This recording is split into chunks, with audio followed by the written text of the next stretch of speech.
안녕하세요. 고단한 하루를 마친 당신의 조용한 밤을 위한 느린 밤 잠드는 이야기입니다.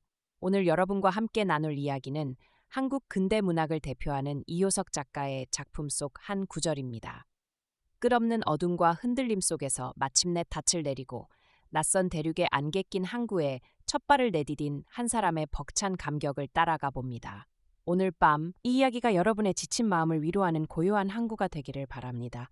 편안히 눈을 감고 제 목소리에 귀 기울여 주세요. 이효석 아세아 대륙의 동방 소비에트 연방에 일단 눈앞에 거슬리는 한 구비의 산도 없이 훤히 터진 넓은 대륙의 풍경과 그 끝에 전개되어 있는 근대적 다각미를 띄운 도시를 정면으로 바라보면서 배가 반가운 기적을 뚜뚜 울리며 붉은 기 날리는 수많은 배 사이를 뚫고 두 가닥진 반도의 사이를 들어가 항구 안에 슬며시 꼬리를 돌렸을 때에 그는 석탄고 속에서 문득 고난 잠을 깨었다. 요란한 기관 소리와 끊임없는 동요가 벼랑간 문득 그쳤기 때문이었다. 이제 다 왔구나. 닷줄 내리는 요란한 윈치 소리를 들을 때에 그는 숨을 기게 내쉬었다. 동해안의 항구를 떠나 석탄고 속에 신음한 지 밤낮 사흘이었다. 미친놈같이 앉았다 섰다 누웠다 소리쳤다 하면서 암흑과 고독과 괴로움과 사흘 동안 싸워왔었다. 사흘 되는 이제 꿈꾸던 나라의 목적한 곳에 탈 없이 이르렀음을 깨달았을 때에 그는 어둠 속에서 정신을 가다듬고 석탄 더미 위에 일어나 앉았다. 파도는 잔잔하고 배는 고요히 섰으나 그는 아직도 배가 흔들리는 듯한 착각을 느꼈다. 갑판에서는 세관과 해상국가보안부에서 서기와 여권들이 와서 취조와 검사가 잦은지 배는 오랫동안 고요히 섰다가 다시 움직이기 시작하여 부두석벽 같다 바싹대는 듯하였다. 수많은 성객들이 갑판 위에 열을 짓고 비로소 대륙의 바람을 쏘이면서 일각을 다투어가며 상륙을 재촉하고 있으리라고 생각하매 그의 가슴도 시각이 바쁘게 울렁거렸다. 오랜 전부터 사모하여 오던 땅, 마음속에 그려오던 풍경, 가죽옷 입고 에나멜 혁대 띤 굵직한 마우자들, 숲에 한시라도 속히 쌓여보고 싶었다. 푸른 하늘, 푸른 항구, 수많은 기선, 화물선, 정크, 무수히 날리는 붉은 기, 돌로 모지게 쌓은 부두, 쿠리, 노동자, 마우자, 기중기, 창고, 공장, 흰 연돌, 침착한 색조의 시가, 돌집, 회관, 거리거리를 훈련하고 돌아다니는 피오닐, 콤사몰카들의 활보, 탄력 있는 신흥계급의 기상, 어두운 석탄고 속에서 아직 밟지 않은 이 땅에 대한 가지가지의 환영을 마음속에 꽃 피울 때 가슴은 감격과 초조에 몹시도 숨을 거렸다.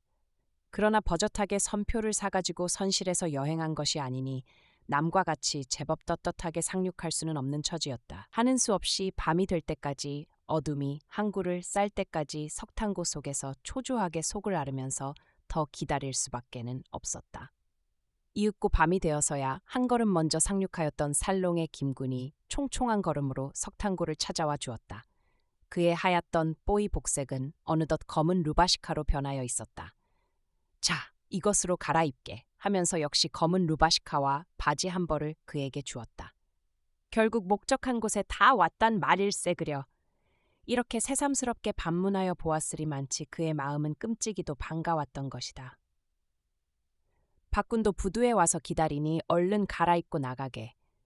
하나에서 10까지 도와주고 위로하여주고 힘돋아주는 김군의 호의와 친절에는 눈물겨운 것이 있었다. 그의 비춰주는 회중전등의 광선을 의지하여 그는 새 옷을 갈아입고 헌 옷을 똘똘 뭉쳐 한 손에 들고 김군과 같이 석탄고를 나갔다. 지리하던 석탄고, 그것은 사흘 동안의 감옥이었고 암흑의 지옥이었다. 그러나 동시에 그것은 그에게는 아름다운 꿈의 보금자리였고 이 땅과 저 땅을 행동과 행동을 연락하여 주는 고마운 중매였다. 그보다 이전에 얼마나 많은 친구가 이 고마운 중매의 은혜를 입었으며 현재 수많은 바다를 항해하고 있는 수많은 뱃속 그 어두운 구석에서 얼마나 많은 동무가 아름다운 꿈을 꾸고 있으며 장차 또 얼마나 많은 동무가 이 고마운 보금자리를 이용할 것인가. 생각하면 우리의 생활과 뗄 수 없는 인연 깊은 곳이다. 바라건대 새날이 올 그때까지 길이길이 우리의 비장한 꿈의 보금자리가 되고 중매가 되어라.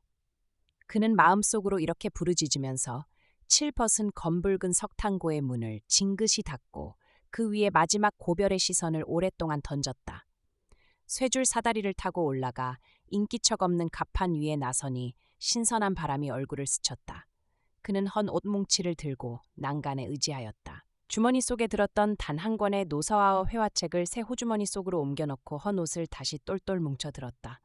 자, 그럼 너와도 작별이다. 아무 미련도 남기지 아니하고 그는 헌 옷을 바닷물 속에 장사 지내버렸다. 오랫동안 몸에 걸쳤던 단벌의 옷, 어두운 등잔 밑에서 침침한 눈을 비벼가면서 고국의 어머니가 바늘귀 촘촘하게 정성껏 기워준 피눈물 나는 그 옷이 엄만. 그는 이제 아무 미련도 남기지 아니하고 바닷속에 시원히 장사 지내버렸다. 물론 아울러 지금까지의 모든 과거도 헌 옷 뭉치와 함께 이 바닷속에 청산하여 버렸던 것이다. 고국의 어머니여, 다시 배울 그때까지 부디부디 건재하여 주시오. 마음속으로는 늙으신 어머니의 건재를 이렇게 빌어드렸다. 김군이 따라주는 물에 낯을 씻고 머리를 가다듬에 올리고 나니 새 정신이 번쩍 들었다. 고국에 대한 새삼스런 애수를 바다 멀리 떨쳐버리고 배를 내려 부두에 한 걸음 나서 굳은 땅을 밟으니 그립던 대륙, 말할 수 없는 감개와 안도를 일시에 느꼈다. 부두 한편 등불 밑에서 기다리고 섰던 동지 로만박이 어느덧 쫓아왔었다. 칵 파지빠 예태? 거친 이 한마디를 건네면서 억센 소나기와 소나기가 한데 맞닿으니 단순한 이 동작 가운데에 수만 언어로도 바꾸기 어려운 깊은 동지의 정미가 스스로 넘쳐 흘렀다. 밤의 부두는 안개 속에 자욱하였다. 때마침 5월이랄 항구는 한창 안개의 시적이었던 것이다. 석 달 동안 항구 안에 꽁꽁 얼었던 얼음이 4월에 들어가서야 풀려버리고 그눈께부터는 안개의 시절이 시작되어 5월을 접어들면 바야흐로 농후하여지는 때이다. 싹은 기선의 선체, 높은 마스트, 육중한 기중기, 연하여 늘어서 있는 창고, 얼크러진 철로. 이 모든 것이 마치 필름 속의 화폭같이 안개 속에 웅장하게 흐려져 있는 부두지대를 벗어나 세 사람은 묵은 회포를 이야기하면서 약간 경사진 높은 거리로 밝은 시가로 걸어 올라갔다. 이렇게 하여 그는 처음으로 이 땅을 밟았고 새살림의 첫 계단에 올랐던 것이다. 오랜 시간 몸에 걸쳤던 낡은 옷을 바다에 미련 없이 던져버린 주인공처럼 오늘 하루 여러분을 무겁게 했던 고민과 근심이 있다면 모두 이 깊은 밤의 바다에 흘려보내시길 바랍니다.